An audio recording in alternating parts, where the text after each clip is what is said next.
तर मंडळी, संक्रांतीच्या तुम्हा सर्वांना खूप खूप शुभेच्छा। आमची संक्रांत यावर्षी हॉस्पिटलमध्ये जाते की काय असं मला वाटत होतं, पण देवबाप्पाने अनुला लवकर बरं केलं आणि आम्ही आदल्या दिवशीच रात्री घरी आलोत।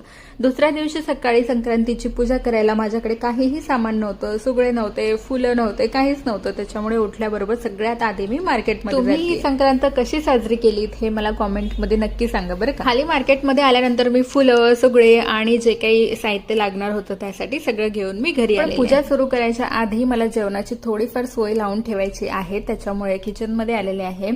कारण की पूजेला वेळ लागेल आणि अनुच्या औषधाची वेळ होईल, त्याच्यामुळे थोडीफार तयारी करून ठेवली। संक्रांतीच्या दिवशी सगळ्यात जास्त महत्त्व हे तिळगुळाच्या पोळीला आणि लाडूला असतं, पण मला पाकातलं लाडू बनवता येत नाही, त्याच्यामुळे मी असे बनवले। आता मी बनवते आहे मुगाचे भजे। आम्हाला ते कढी बरोबर खायला आवडतात। तुम्हाला कसे आवडतात मला नक्की सांगा। त्यानंतर शांततेत आणि मनोभावे मी सुगड्यांची पूजा करून घेतली आहे। या पूजेची सुद्धा आमच्याकडची पद्धत आजच्या मोठ्या व्हिडिओमध्ये तुम्हाला नक्की बघायला मिळेल, त्यामुळे मोठा व्हिडिओ सुद्धा नक्की बघा। देवाला मी स्वतः बनवलेल्या लाडवाचा प्रसाद दिलाय बरं का। मला असं स्वतः सगळं काही करता आलं की खूप छान वाटतं। त्यानंतर आता मी देवाचं नैवेद्य रेडी करते आहे, त्यासाठी मी तिळगुळाची पोळी सुद्धा केलेली आहे। चला तर आपण भेटूया नेक्स्ट व्लॉग मध्ये, तेव्हापर्यंत बाय बाय।